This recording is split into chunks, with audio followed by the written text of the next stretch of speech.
여러분 안녕하십니까? 우리 하나님 아버지와 예수 그리스도께로부터 오는 사랑과 진리를 은혜와 긍휼과 평강의 기별로 풀어보는 GMP 성경 이야기의 김 목사입니다. GMP 안교교과 해설 방송을 시작하게 되었습니다. 안교교과를 하나님 사랑 위주로 간단하게 풀어드리고 있습니다. 오늘은 창세기 제3과 가인과 그의 유산을 공부하도록 하겠습니다. 먼저 요일별 요약을 보도록 하겠습니다. 안식일, 에덴 동산에서 추방된 아담과 하와에게 소망의 아들 가인이 태어나고 비극적인 사건들로 저주스러운 삶이 계속되었으나 모든 희망이 사라진 것은 아니었다. 일요일, 가인과 아벨.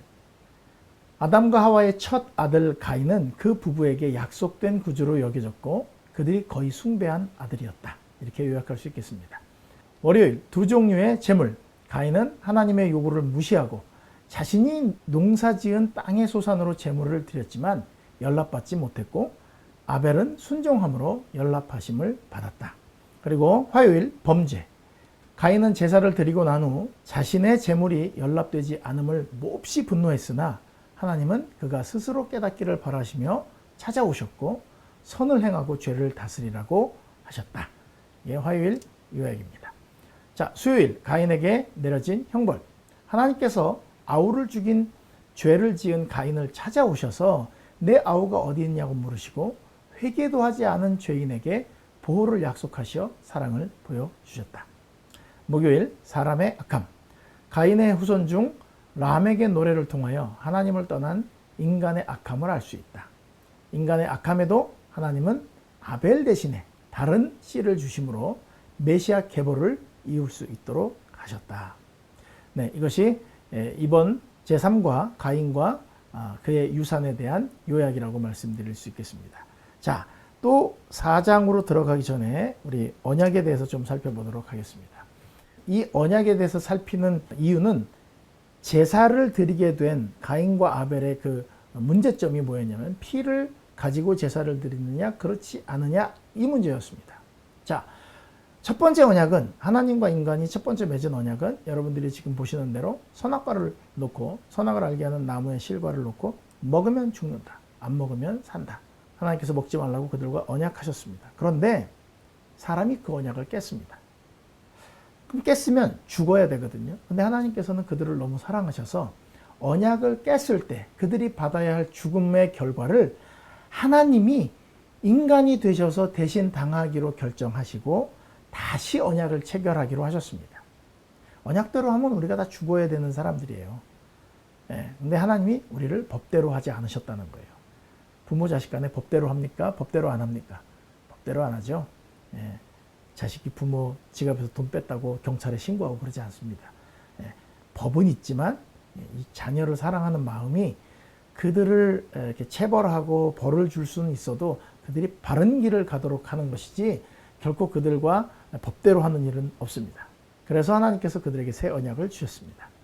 자, 옛 언약은 먹으면 죽고 안 먹으면 산다. 이런 거예요. 그런데 하나님께서 두 번째로 준 것은 이제 뭐가 필요하냐면 이들이 나 때문에 누군가가 죽게 됐다는 것을 인식하고 그 하나님께서 자기들을 위해 마련해 놓으신 그 구원의 길을 받아들인다는 의미로 피를 가져오면 살고 없으면 죽는다 이거예요. 하나님께서는요, 인간의 죄로 그들이 받아야 될 죽음을 하나님이 감당하기로 작정하셨어요. 그리고 이제 그 하나님을 상징하는 그들을 사랑해서 이 땅에 오셔서 십자가에 못 박혀 돌아가실 예수님을 상징하는 이 제사 제도에 대해서 설립을 하셨습니다. 왜 피를 가져오게 했는가? 일단 그의 죄를 항상 상기시켜주고 자신의 죄에 대한 참회가 동반된 시인을 하면서 약속된 구주를 믿는 그의 신앙 고백이 되도록 하나님께서 친히 제정하신 것이 이 희생 제사 제도입니다. 자기들이 할 수 있는 거 아무것도 없어요. 그냥 시키는 대로만 하면 되는 것입니다. 그것은 타락한 인류에게 죽음을 가져온 죄라는 엄숙한 진리를 깊이 명심시키시려고 제정된 것이라고 이야기를 합니다. 죄가 어떤 것인지 알도록. 그러면 왜 양을 잡으라고 했는가? 왜 그 피를 가져오라고 했는가? 아담과 인류 모두가 타락해서 죽을 때 예수님의 십자가 이후에 죽으면 굳이 양을 잡지 않아도 돼요. 왜냐하면 구원하는 피는 양의 피가 아니고 예수님의 피거든요. 그런데 이들은 예수님이 죽는 걸 못 보고 그냥 죽어요. 그러니까 하나님께서는 이 예수님을 상징하는 정말 흠없고 점없는 그 희생 제물을 자기들이 이 죽이는 것을 통해서 그 아무 죄 없는 죽음이 죽는 것을 바라봄으로 이 하나님께서 만드신 구속의 경륜을 깨닫도록 이렇게 하시기 위해서 이 양을 잡으라고 한 거예요. 만약에 아담이 이 십자가 이후까지 살았다면 양을 잡을 필요가 없어요. 그냥 예수님 믿으면 돼요. 못 보니까. 그런데 우리가 좀 하나님이 얼마나 사람을 사랑하셨는지를 창세기 3장에 우리가 좀 살펴보도록 하겠습니다. 왜냐하면 이제 제사 드린 장소랑 관련이 돼서 이 성경절을 가져온 것입니다. 이같이 하나님이 사람을 쫓아내시고 에덴 동산 동쪽에 그룹들과 두루 도는 불칼을 두어 생명나무의 길을 지키게 하시니라. 여러분, 이 내용이 얼마나 은혜가 있는지 모릅니다. 일반 기독교에서는 이 장면이 잘못 오해가 돼가지고 그림을 이런 식으로 그려놓습니다. 아담과 하와를 쫓아내면서 천사가 어떻게 해요? 불에 달군 것 같은 빨간 칼을 들고 있습니다. 그죠? 또 아니면 이렇게 막 불이 번쩍번쩍하는 칼을 들고 천사가 니네 이 생명나무로 들어오면 안 돼. 이렇게 지키고 있는 걸로 보여집니다. 그런데 이제 아담과 하와가 예배드리러 오는 장소거든요, 여기가. 그리고 가인과 아벨이 예배드리러 온 장소가 바로 이곳인데 여기에 하나님의 큰 사랑이 숨어 있습니다. 하나님의 사랑이 나타난 에덴 동산. 에덴 동산은 사람이 그 즐거운 길들에서 추방된 후에도 오랫동안 지상에 남아 있었다. 타락한 인류는 오랫동안 그 무죄한 시대의 집을 바라보도록 허락됐다. 그 들어가는 입구는 파수보는 천사들로 말미암아 차단당했다. 봐요, 차단했잖아요. 이렇게 얘기하실 수 있겠죠. 근데 불칼이 뭐냐 이거예요. 하나님의 영광이 그룹 천사들이 경비하는 낙원의 문에 나타났다. 하나님의 영광이 뭐냐? 그룹 사이에 나타났는데 후에 이것을 쉐키나라고 불렀다. 불에 번쩍번쩍하는 것 같은 밝은 빛을 거기다 뒀다는 거예요. 이스라엘 예배의 중심인 지성소 안에 거했대요. 이 나중에. 그래서 아담과 그의 아들들은 이곳으로 하나님을 예배하기 위해 나왔다. 이렇게 얘기합니다. 그 앞에서 예배를 드렸다는 거예요. 선악과 따먹었으니 죽여야지. 야, 니네 들어오지 마. 칼 들고 막 이렇게 하는 게 아니고 거기는 쉐키나 하나님의 영광이 쫙 와가지고 못 들어와 이게 아니고 여기가 너희가 돌아올 고향이야. 그러니까 제발 잊어버리지 마. 그리고 불 밝혀 놓으신 하나님의 마음을 볼 수 있습니다. 막 칼 들고 있는데 와서 예배 드렸을까요? 아닙니다. 하나님의 마음이 느껴졌기 때문에 그 앞에 와서 예배를 드렸다는 것입니다. 사랑입니까? 네, 사랑입니다. 생명나무를 못 먹게 길을 지킨 거예요. 왜요? 우리 지난 2과 때도 공부했죠. 진짜 생명나무가 누구라고요? 예수님이요. 자, 여기는 저들이 손을 들어 생명나무 실과도 따먹고 영생할까 하노라 그랬지만 요한복음 3장 16절에는 누구든지 저를 믿는 자마다 영생을 얻게 하려 하심이라. 이 두 가지 말이 달라요. 죄인의 상태로 영원히 살면 불행하기 때문에 이 죄 문제를 예수님이 해결한 후에 너희들 영원히 살게 해줄 그 본향, 고향, 그걸로 돌아오게 하겠다. 그런 것입니다. 그러니까 창세기 3장과 4장에는 제사 드리는 장소에 대한 이야기, 그 쫓겨나서 불칼을 두고 그룹을 둔 그곳이 아담과 하와가 예배를 드린 장소다. 이렇게 말씀드릴 수 있겠습니다. 자, 일요일 소지를 가겠습니다. 가인과 아벨의 탄생이 아담과 하와에게 어떤 의미였는지를 좀 살펴보도록 하겠습니다. 자, 범죄 후에 아담과 하와가 살다가 하와의 배가 불러오기 시작했습니다. 임신이라는 걸 알았어요. 하와의 마음에는 희망이 솟구쳤습니다. 점점 배가 불러오는데 그때는 뭐 산부인과도 없고 뭐 하나님이 그런 지식을 주셨겠죠. 애 낳을 때 고통받는다고 했겠고. 그래서 이제 첫 번째 아들을 딱 낳았습니다. 아이를 낳으면서 엄청 아팠는데 그 첫 아이를 낳는 잉태의 고통보다 뭐가 더 컸냐면 희망이 더 컸습니다. 야, 이제 내가 선악과를 따먹은 죄인으로서 죽을 수밖에 없는 존재였는데 하나님께서 드디어 누굴 주셨다? 메시아를 주셨다. 구세주를 주셨다. 그런 엄청난 기대를 갖고 있었습니다. 그래서 그의 이름의 뜻은 어둠, 구세주였고 메시아로 인식됐어요. 그리고 얘는 뭔가 있는 애예요. something. 그런데 교과책에 나온 대로 저도 교과책 공부하면서 깜짝 놀랐습니다. 예. 뭐라 그래요? 내가 등남하였다. 이는 여호와시라. 야, 국제 번역이 이렇게까지 이야기를 했다는 거예요. 예, 또 NET라는 번역에는 내가 사람을 창조했는데 하나님이 하신 것처럼 내가 그렇게 사람을 창조했다. 이렇게도 의미를 부여할 수 있습니다. 애를 처음 낳았는데 뭐 얼마나 놀랐겠습니까? 그런데 여러분 지금도 첫 아이 난 집들 참 유난 떨지요. 어떤 집은 막 그냥 손 소독하지 않으면 애 못 만지게 하고 막 그러죠. 근데 키우다 보면 이제 나중에는 뭐 손 안 닦고 만져도 뭐라고 안 그래요. 그게 그렇게 중요한 거 아닌 거 아니까. 근데 하와에게는요 굉장히 절실한 아들이었습니다. 왜 이렇게 가인이 좀 고자세고 이렇게 삐뚤어졌을까? 이거 부모 교육이 잘못됐다는 생각을 교과 공부하는 중에 하게 됐습니다. 하와는 이 자기 죄 문제를 해결할 메시아로 생각했으니 막 거의 아들이자 구주, 주님이었어요. 그래서 거의 숭배하다시피 했다는 것입니다. 넌 뭔가 있는 아이야. 언젠가는 메시아인 그에 드러나겠지. 언제지 키우다 보니까 갈수록 아니에요. 그래서 둘째 아들 이름은 아벨이에요. 별거 아니에요. 입김, 숨, 허무. 별거 아니에요. 양치는 자가 됐어요. 얘는 nothing. 가인은 something. 그런데 중요한 건 여러분, 하나님이 보는 거는요, 이렇게 혈통이나 이 사람들의 기대와 달리 장남, 뭐 이렇게 해서 굉장히 떠받들어주고 둘째, 셋째라 그래갖고 하나님이 그들을 우습게 보고 그러지 않습니다. 그들의 삶이 어떤가, 정말 하나님께서 시키는 대로 사는 삶인가, 그렇지 않은가, 그게 더 중요한 거예요.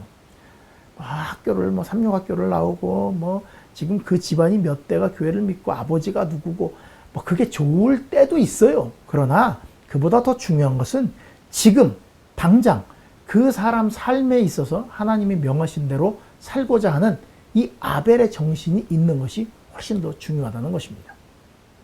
자, 이제 이 두 사람이 드린 예배에 대해서 보도록 하겠습니다. 자, 가인은 농사하는 자였고 아벨은 양치는 자였는데 제물을 드리는 일에 있어서 가인은 하나님이 명령한 대로 안 했어요. 그냥 땅의 소산만 갖고 제물을 드렸고 또 아벨은 하나님이 시킨 대로 양을 잡아서 제사를 드렸습니다. 어느 게 쉽겠습니까? 어느 게 쉽겠습니까? 여러분, 곡식을 갖다가 제사를 드리는 건 쉬운 일입니다.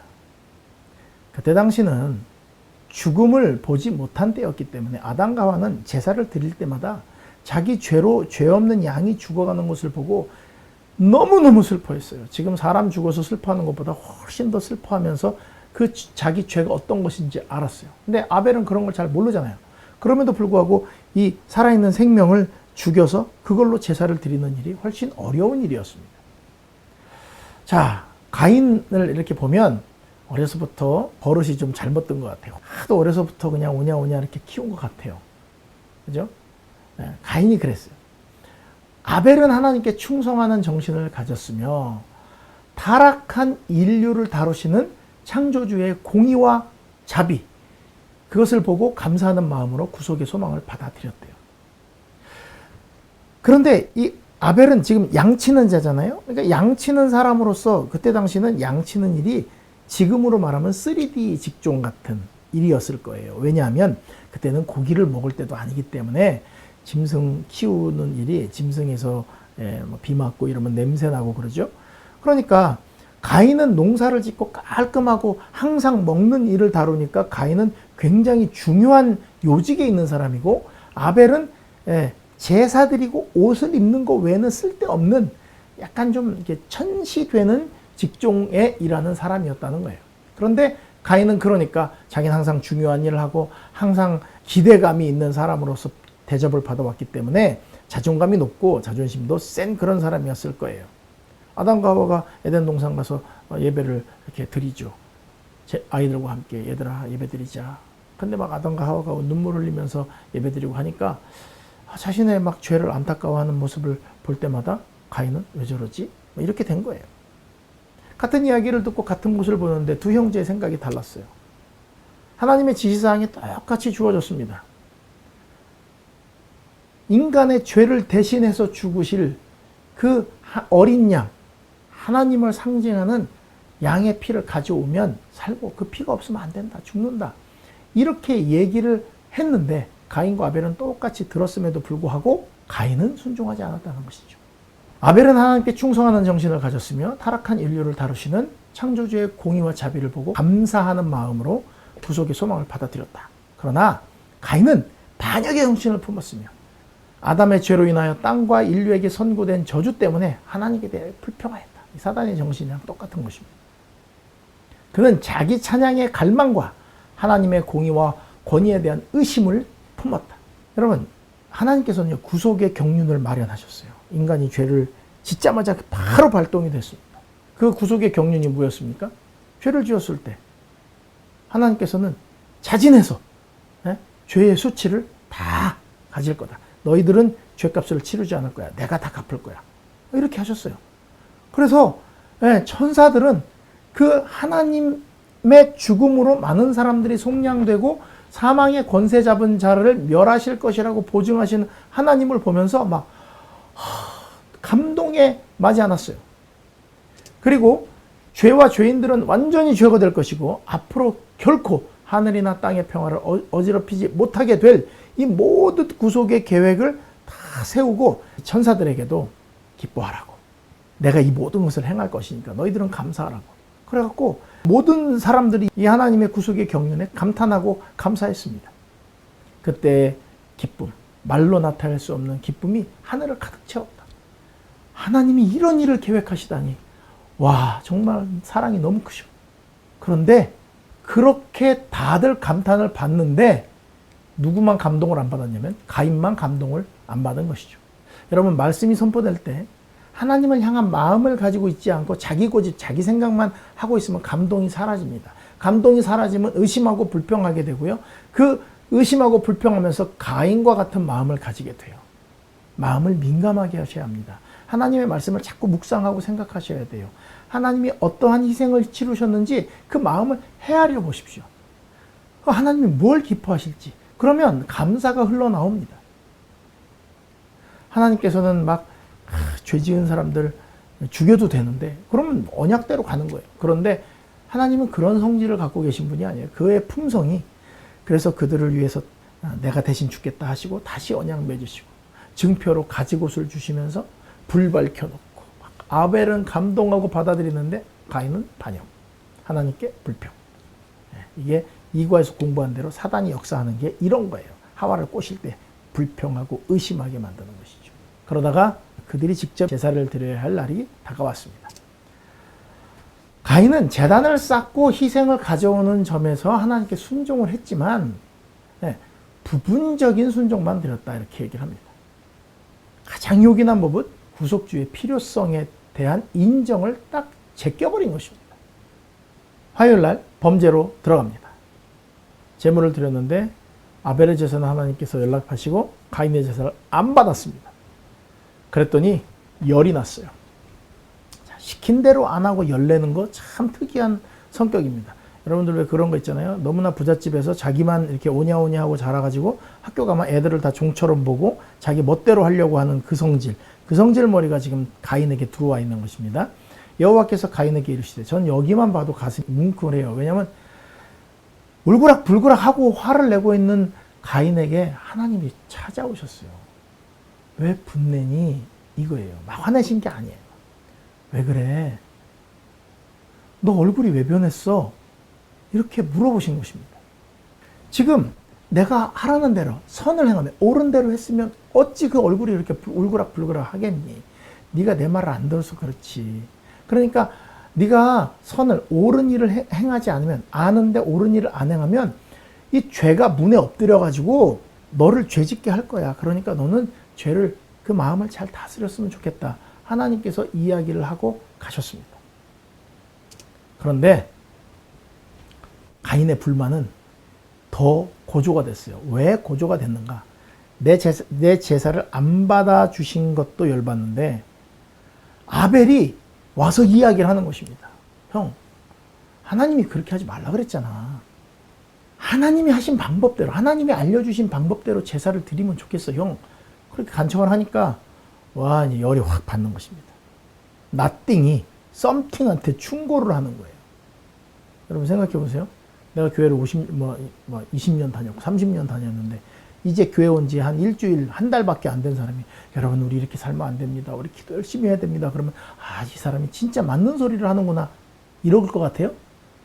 들어온 지 얼마 되지도 않는 게 이렇게 또 이렇게 나대고 그래. 이렇게 된다니까요. 이게 지금 이 가인은 자기는 썸띵이고 나는 중심이고 핵심이고 내가 우월한 사람인데 변변치 않은 것이 지금 충고를 하는 거예요.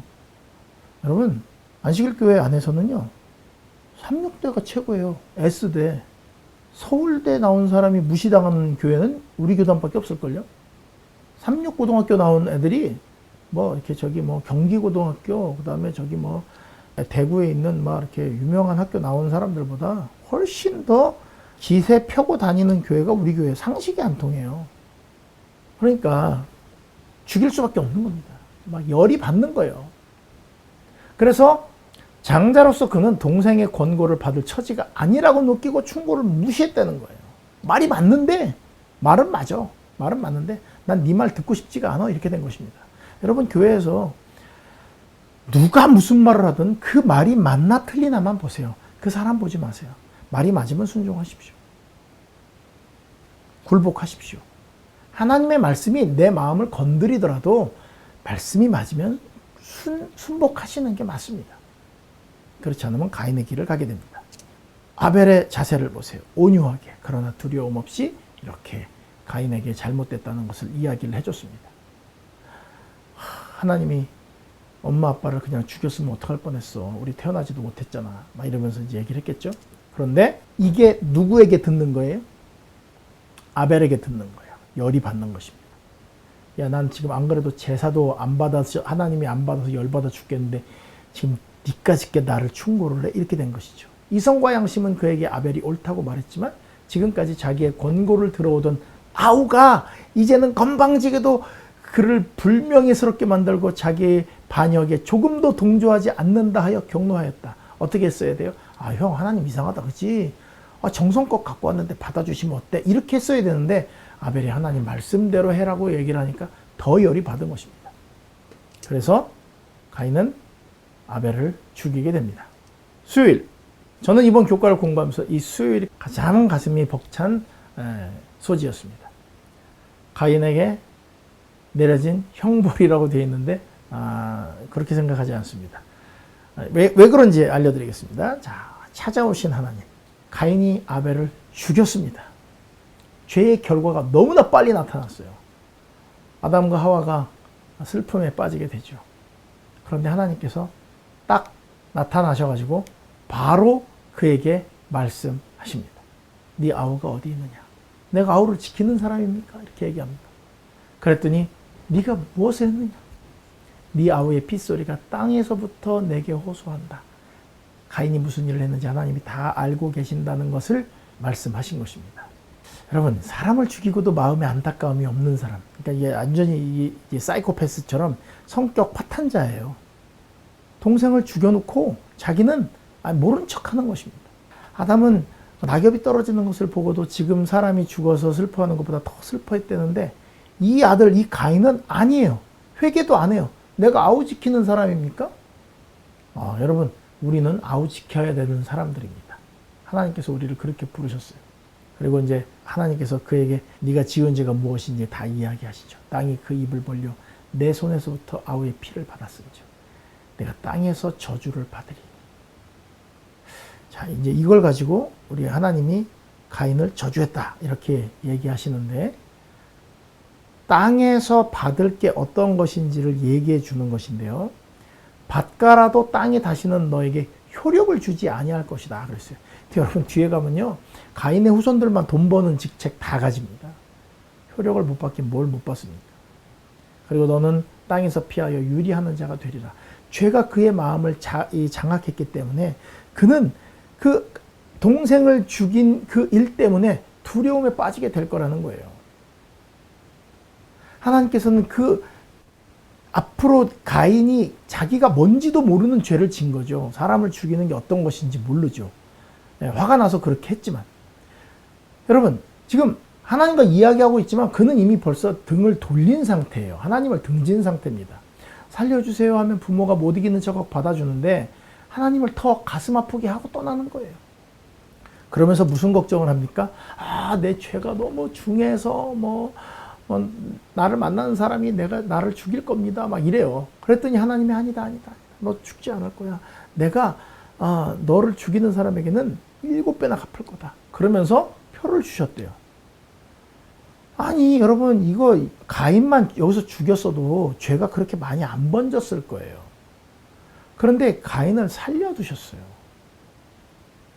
그냥 팍 죽이셨으면, 그거는 좀 하나님의 사랑이 아니라고 한다면, 왜 그런 거 있잖아요. 적절한 방법으로, 부끄럽고 창피하지 않은 방법으로 죽이는 방법 있잖아요. 뭐 암에 걸린다든지, 뭐 폐병에 걸린다든지, 어디 발을 헛디뎌 갖고 죽는다든지, 이렇게 하면 되는데 하나님이 가인을 죽이지 않았어요. 그냥 살려두셨습니다. 그래서 목요일 소지, 사람의 악함으로 갑니다.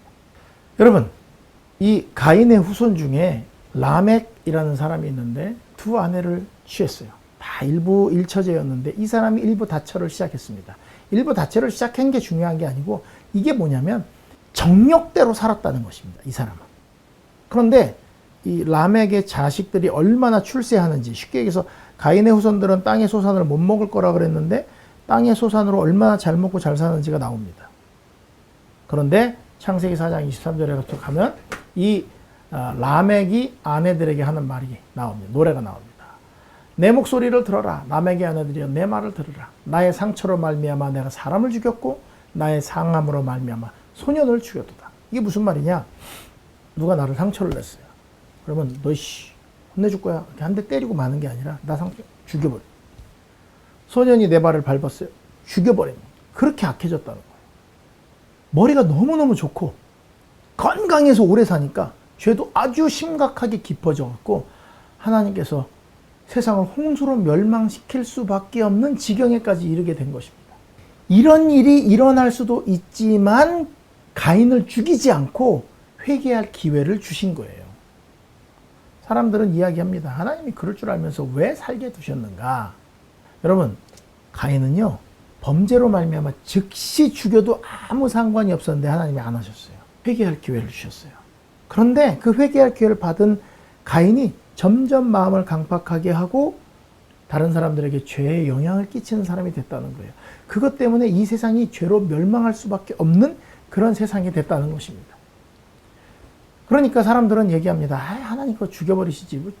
좀 부끄럽지 않은 방법들이 있잖아요. 뭐 암에 걸린다든지, 뭐 절벽에서 떨어져 죽는다든지, 발을 헛디뎌가지고 뭘 먹었는데 잘못 먹어갖고 죽었다든지, 뭐 이렇게 할 수도 있는데, 하나님의 사랑이 증명됐다는 것이 부조와 선지자에 계속 나옵니다. 첫 살인자의 생명을 취하지 않으심으로 하나님께서는 온 우주 앞에 대쟁투의 관계가 있는 한 교훈을 제시하셨다. 가인과 그의 후손들의 어두운 역사는 죄인들을 영원히 살게 하여 하나님께 대한 반역을 계속하도록 허락한다면 그 결과가 어땠을지를 보여주는 그런 예증이라는 거예요. 하나님의 오래 참으심은 악인들을 더 그들의 악행에 담대하게 만들었고 도전적으로 만들 뿐이었다. 가인에게 선고가 내려진 지 15세기 후에 온 우주는 세상에 범람한 범죄와 부패 가운데서 가인의 감화와 모본의 결과를 목격하였다. 하나님의 율법을 범한 타락한 인류에게 내린 사형 선고는 정당하고 자비스러운 처사라는 것이 명백하게 드러났다. 사람들이 죄 중에 오래 살면 살수록 더 타락하게 되었다. 재갈을 물리지 않은 악의 생애를 단축시키고 굳어진 반역 정신을 가진 자들의 감화를 세상에서 제거하신 하나님의 선고는 저주가 아니라 오히려 축복이었다. 인간을 오래 살게 하지 않고 그 수명을 줄인 것이 하나님의 축복이라는 것을 증명했다는 것입니다. 사람이 요만큼만 살고 죽는 것은 하나님께서 우리에게 은혜를 베푸신 것입니다. 더 오래 살면 더 오래 열심히 하나님의 일을 할 게 아니라 더 꼬꾸라질 것이기 때문에, 그러면 그 사람들을 죽이고 버려야 되는데 하나님은 그 사람들을 버리지 않고 내가 대신 죽고 내가 순종해서 받을 축복을 우리들에게 주시고 우리가 불순종해서 얻을 저주와 이 죄의 죽음의 결과를 그분께서 당하심으로 이 구속의 경륜을 완성하신 것입니다. 교과책에 나와 있는 이런 팩트들만 보실 게 아니라 교과책 그 사이사이, 글자 사이사이에 하나님이 얼마나 가인을 사랑하셨는지. 분하고 있을 때 찾아오셔가지고 제발 그러지 말아라 말씀하시고, 동생을 죽이고서 아주 묻어놓고서 뻔뻔하게 있는 가인에게 찾아오셔가지고 뭐라 그래요? 네 아우 어딨냐? 네 아우의 피가 땅속에서 내게 호소한다. 얘야, 너 이제 밭을 갈아도 너한테 효력을 받지 못할 것이다. 그렇게 얘기하잖아요. 그죠? 그러니까 여러분, 그게 막 저주하시는 게 아니에요. 그렇게 사는 사람의 삶이 막 많이 가진 것 같아도 그들은 하나님을 떠났기 때문에 모든 것을 잃어버린 것 같은 공허함으로 살게 되는 것이거든요. 여러분, 우리는요, 가인도 아벨같이 이 진리를 배우고 받아들일 동등한 기회가 있었다. 그는 결코 하나님의 독단적 목적의 희생자가 아니었다고 얘기합니다. 아벨은 믿음과 순종을 선택했고 가인은 불신과 반역을 선택했다. 모든 문제는 여기에 달려있다. 여러분이 무엇을 선택하느냐에 따라서 여러분들이 행복하냐, 그렇지 않느냐, 하나님께 간합하심을 받느냐, 그렇지 않느냐를 결정한다는 것입니다. 자, 우리 가인과 그의 유산에 대해서 공부했습니다. 우리는 가인의 유산을 받은 사람들입니다. 언제든지 죄를 지을 수 있고 하나님에게서 떠나가고 자기 고집을 피울 수 있는 여지를 가지고 있는 사람들이에요. 아벨처럼 믿음과 순종을 선택하든지 가인처럼 불신과 반역을 선택하든지 그것이 우리 앞에 놓여 있습니다. 하나님께서는 이렇게 가인과 그의 유산으로 인해서 죄가 가득한 곳에 셋이라고 하는 새 아들을 주심으로써 메시아가 탄생될 길을 마련하시는 또 자비도 보여주십니다. 자, 창세기 제3과 가인과 유산 어떠셨나요?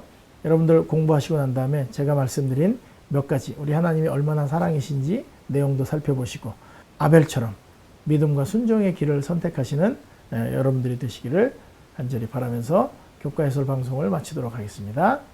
감사합니다.